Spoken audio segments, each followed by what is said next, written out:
الرحمن علم القرآن خلق الإنسان علمه البيان الشمس والقمر بحسبان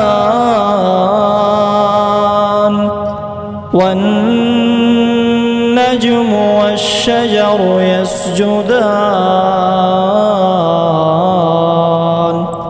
والسماء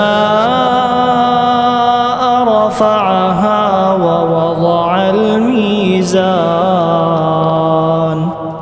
ألا تطغوا في الميزان وأقيموا الوزن بالقسط ولا تخسروا الميزان